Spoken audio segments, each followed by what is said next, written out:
বুঝতে পারে নাই কাকে বলছে। ও তুই নিজের নাম নিজে জপে।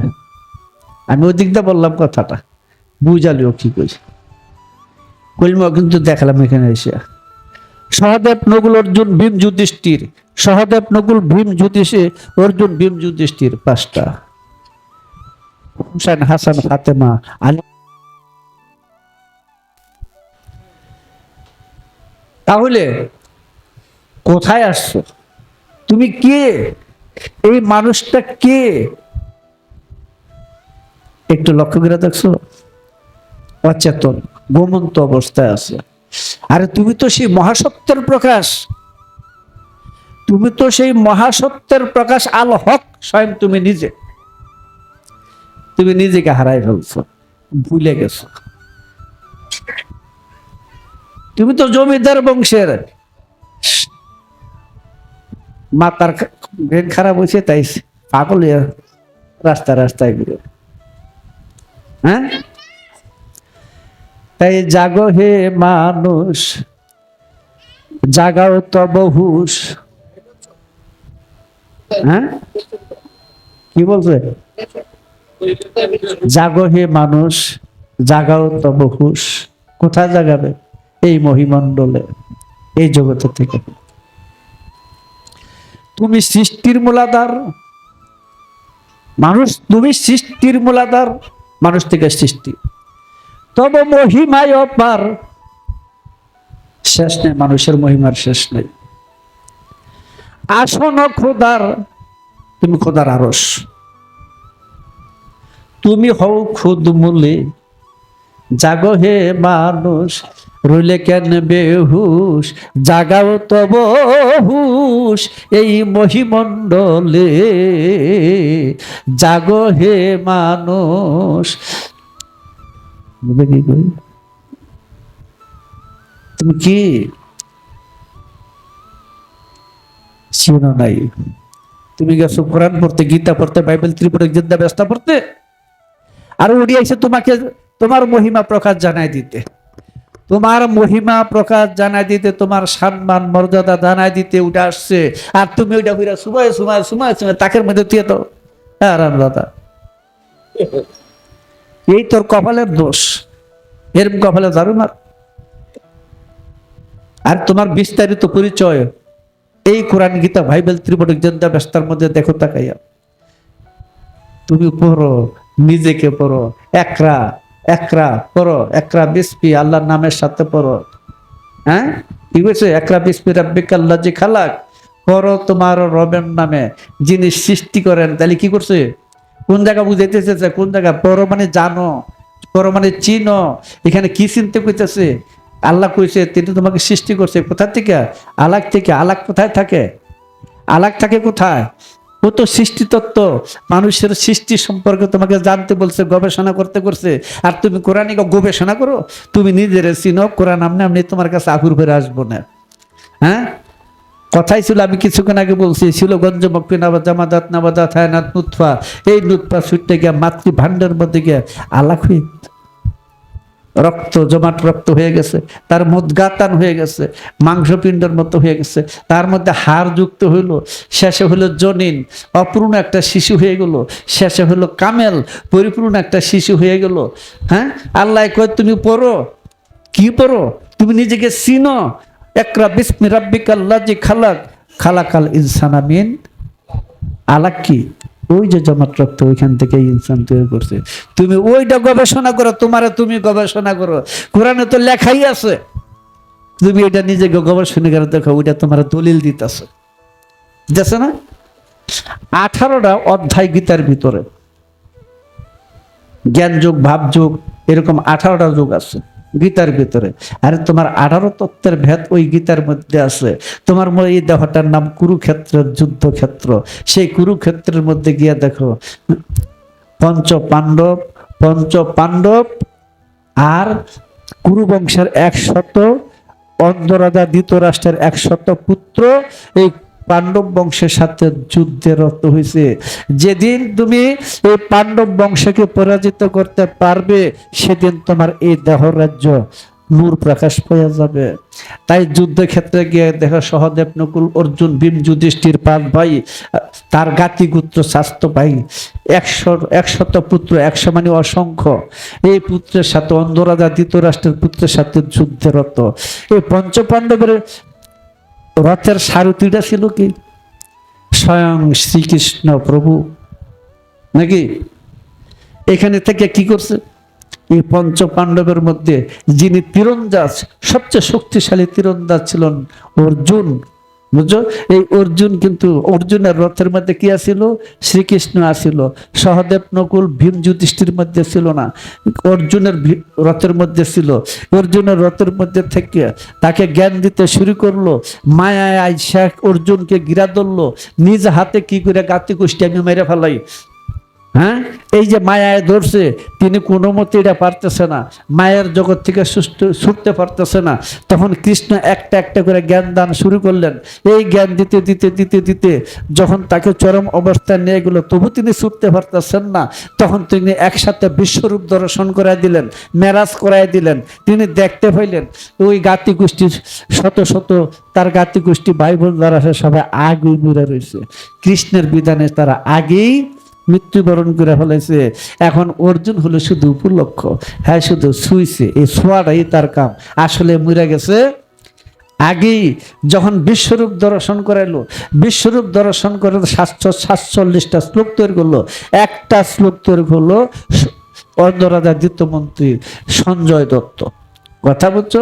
এই সঞ্জয়দের একটা শ্লোক, এই 747টা শ্লোক লেখ গীতা তৈরি হয়ে গেছে। গীতা মানে দেহতত্ত্ব। কথা বলছো? তাই পঞ্চপাণ্ডবের পক্ষে শ্রীকৃষ্ণ, আমি কি সাথে যাব না, মূল বংশটা বলেন। কৃষ্ণ পঞ্চপাণ্ডবের পক্ষে, এই কৃষ্ণ পঞ্চপাণ্ডবের ভিতরে থেকে তিনি অর্জুনের মধ্যে, অর্জুন বুঝো পশু আত্মা নফসে আম্মারা, এই একে মায়ের রাজ্য থেকে ছুটানোর জন্য এতগুলা জ্ঞান দান করছে। যখন তার মধ্যে জ্ঞান জায়গা উঠলো, তার মায়ার জগৎটা কেটে গেল, দেখতে পাইলো তার গাতি গোষ্ঠী আগেই মেরে রয়েছে। কথা বলছো? এই তো অর্জুন যুদ্ধে ক্ষেত্রে নেমে গেল। বুঝছো কি বেশি? বুঝো নাই? তোমার পঞ্চবস্তু দেহের, এই দেহের সৃষ্টি পঞ্চবস্তু হলো সে পঞ্চপাণ্ডব। পঞ্চপাণ্ডব আর পাখান্ডাত আলাদা, পার্থক্যটা কি? হ্যাঁ, তাহলে ওম ক্লিনের মধ্যে যদি 5 জন থেকে থাকে, লা ইলাহা ইল্লাল্লাহর মধ্যে তো 5 জন থেকে থাকে, আলাদা করে দিই। যে মন্ত্র জানলে মানুষ ভব যন্ত্রণার মুক্তি পায় তাকে বলে একাক্ষ মন্ত্র, ওম ক্লিং গায়ত্রী মন্ত্র। তোমার কলমা তো ওইখানে কেমন হয়েছে এখন? হ্যাঁ, এই দেহের পশু আত্মা অন্ধরাজা ধৃতরাষ্ট্র, ধৃতরাষ্ট্র যে দেহ রাষ্ট্রকে ধরে রাখে মায়ার দ্বারা, এই মায়া আবরণে সে অন্ধ হয়ে গেছে। তাই শাস্ত্রে দেখাইছে ধৃতরাষ্ট্র অন্ধ। কথা বলছো? এই অন্ধ মন, মন বেটা, অন্ধ বেটা, অন্ধ মন বেটা, অন্ধ ধৃতরাষ্ট্র, তার অসংখ্য 100 পুত্র মানে অসংখ্য পুত্র, অসংখ্য ইন্দ্রিয় আদি, যেটা দিয়ে মায়ায় গিরা ধরে। কথা বলছো? পঞ্চ পাণ্ডবের মধ্যে যখন রূপ কুর্সি ক্রিয়া করতে শুরু করলো, আত্মারামেশ্বর কাজ করতে শুরু করলো, তখন তার মধ্যে জ্ঞান জায়গা উঠলো। তখন অশুদ্ধ নব শুদ্ধ হয়ে গেল। যখন শুদ্ধ হয়ে গেল, হ্যাঁ, যুদ্ধে জয় লাভ করলো। আর অন্ধ রাজা ধৃতরাষ্ট্রের মন্ত্রী ছিল সঞ্জয় দত্ত। হ্যাঁ, তাকে যখন দিব্যজ্ঞান দিতে গেল, অন্ধ রাজা ধৃতরাষ্ট্র, অন্ধ রাজা মন বেটাকে যখন দিব্যজ্ঞান দিতে গেল, সে বললো আমার গায়ে অযুত হস্তির শক্তি, হাজারো হাতির শক্তি গায়ে আছে। আমি জানি আমার পুত্রগণ দুর্নীতি প্রায়। বুঝে কি কই ভাষা বুঝো? আমার পুত্রগণ দুর্নীতি করা সঠিক না, অর্থাৎ আমার এগুলো সব নকশা আমার অধীন, অপবিত্র, দুর্নীতি পরায়ণ, খারাপ দেখে খারাপ শুনে, খারাপ বলে খারাপ চিন্তা করে, এরা দূরে হারা পরাজিত হবে। আমার যদি দিব্য জ্ঞান দাও, আমি কিন্তু দেখতে পাবো, দেখতে পেলে কিন্তু তখন আমিও যুদ্ধে চলে যাবো, তখন সমস্যা হয়ে যাবে আরেক দিকে। কথা বলছো? যিনি যুদ্ধ করে তিনি হলেন 300 মাইল দূরে কুরুক্ষেত্রের মধ্যে, 300 মাইল দূরে কুরুক্ষেত্র যুদ্ধ করে, আর 300 মাইল দূরে থেকে ধৃতরাষ্ট্র অন্ধরাজা এই তাকে দিব্যজ্ঞান দিতে গেল। তখন বলল, না না, আমাকে দিও না, আমার মন্ত্রী সঞ্জয় দত্তকে দিয়ে যাও। সঞ্জয় দত্ত আমাকে বলবে আর আমি শুনবো। কথাটা বুঝলে কি কইতেছে? 300 মাইল জুড়ে যুদ্ধে কে কাকে কি বলতেছে, কে কাকে মারতেছে, ওই সঞ্জয় দত্ত এখান থেকে দেখতে পাইতেছে। যখন দেখতে পাইলো, সেগুলি বর্ণনা করতে শুরু করলো ধৃতরাষ্ট্র অন্ধরাজাকে। অন্ধরাজাকে সে শুনতে শুরু করলো। কথা বুঝছো? দিব্য দৃষ্টি ছিল কার? সঞ্জয় দত্ত মন্ত্রী সঞ্জয় দত্তের। মন্ত্রী সঞ্জয় দত্ত কাকে বলে জানো? তোমার বিবেক, শুদ্ধ মানুষের বিবেকটাই। মন্দা হইল অন্ধরাজা, সে দেহ রাষ্ট্রকে ধরে রাখে, ছাড়তে চায় না। তাই নকশাবরা অন্ধ রাজার স্ত্রী বলল, প্রভু, আমি জীবিত থাকতে 100 পুত্র আমার চোখের সামনে মারা গেল, এই মৃত্যুটা আমি মা হইয়া দেখতে পাইলাম, এর কারণটা কি? বলছে, তুমি পূর্বজন্মে 100 প্রজাপতি হত্যা করছো, তাই সেই প্রজাপতির মা যে কষ্ট পাইছে তা ভোগ করার জন্য তোমাকে 100 পুত্র হত্যা করে দেখানো হয়েছে। তোমার মনে কেমন লাগে? কথা বলছো? এটা তোমার দেহ গীতা, দেহ কোরআন, দেহ ইনজিল, দেহ তাওরাত, দেহ জাবুর। আগে কি কিতাব আছে? জাবুর, তারপরে তাওরাত, তারপরে ইনজিল, তারপরে কোরআন। বুঝছো? 4টা দেশ পার হয়েছে। কয়টা দেশ? 4টা দেশ পার হয়েছে। এই 4টা দেশ পার না হয়ে কোরআন নাজিল হইতে পারে না। তোমার অস্তিত্বের মধ্যে খুঁজে দেখো। আর যদি অন্য ভাষায় বলি, না বুঝে ফেসাল ফেরো না, আমি যেটা বলি। যদি অন্য ভাষায় বলি, কোরআন আর আহলে বায়াত একসাথে আছে। আহলে বায়াত ছাড়া কোরআন আসবে না, আহলে বায়াত ছাড়া গীতা আসবে না, বাইবেল আসবে না, তাওরাত আসবে না, জাবুর আসবে না, কোনো কিতাবে পৃথিবীতে আসবে না। কথা বলছো? কাজী ওম ক্লিং গায়ত্রী মন্ত্র আমি কি জপতাছি? একটু একটু ভিতরে ডুব দিয়ে তো, আমি কি জপতাছি? লা ইলাহা ইল্লাল্লাহ। আমি কি জপতাছি? কি লা ইলাহা ইল্লাল্লাহ? এটা তো একটা আওয়াজ। এটার বাস্তবতাটা কি? নাকি এটা মাউথ স্পিকার বস্তু আছে না? কিছু আছে না? নাকি কিছু নাই? কিছু আছে। বুঝছো? তাহলে আমি যে বলতেছি লা ইলাহা ইল্লাল্লাহ, একটা কিছু তো আছে না? আন্তাজি একটা আওয়াজ। হ্যাঁ, ঘোড়ার আন্ডা, ঘোড়ার আন্ডায় এটার অর্থ কি? কি আছে? ঘোড়া আছে, আন্ডাও আছে, ঘোড়াও আছে, আন্ডাও আছে, কিন্তু ঘোড়ায় কি আন্ডা দেয়? তাহলে ঘোড়ায় যখন আন্ডা দেয় না, কথাটা কি অর্থ কি? খাও, কিচ্ছু নাই। তো তুমি যে লা ইলাহা ইল্লাল্লাহ বলতেছো, এটা কি ঘোড়ার আন্ডা না কিছু আছে? কিছু থেকে তাহলে ওটা কি? এ মোল্লা, তুমি খোদা দেখো না, তুমি কলিমা জানো নি? হ্যাঁ, তুমি কলিমা জানো নি? তাই কো, তুমি তো ময়না ফাঁকির মতো মুখস্থ শিখছো। তুমি তো তোমার ইমানটাকে আঙুল দিয়ে দেখাইতে পারবে না। কলিমাটা কি ইমান না? লা ইলাহা ইল্লাল্লাহ এটা ইমান কলিমা না? তৈয়ব কলিমা না? হ্যাঁ, তুমি দেখাও দিয়ে আঙুল দিয়ে, তোমার তোমার কলিমাটা আঙুল দিয়ে দেখাও। তুমি যদি ইমানদার হইয়া থাকো তো পারবে, আর যদি ইমানদার না হইয়া থাকো, কিয়ামত পর্যন্ত পারবে না। কারণ যার জমি আছে তারই জমিদার কয়, আর যাই ভিক্ষা করে হার জমিদার কয় না। টাকা কোনোদিন টাকাওয়ালা হয় না, টাকা যার আছে তাকে টাকাওয়ালা কয়। বুঝছো না? তা ইমান যার আছে তার ইমানদার কয়, যার ইমান নাই, ইমান তো একটা কিছু আছে, ইমান একটা কিছু আছে না? ওরে ইমান হয় মুমিনের পুঁজি, আল্লাহর অতি হয় পিয়ারা। ইমান না থাকিলে তোমরা আসফালাতে যাবে মারা। ইমান না থাকিলে পরে আসফালাতে যাবে মারা। ইমান হয় মুমিনের পুঁজি, আল্লাহর অতি হয় পেয়ারা। ইমান কিসে তৈয়ার? নূরে তৈয়ার। ইমান কিসে তৈয়ার? নূরে তৈয়ার। নূর দেখতে কেমন? ইমানের মতো।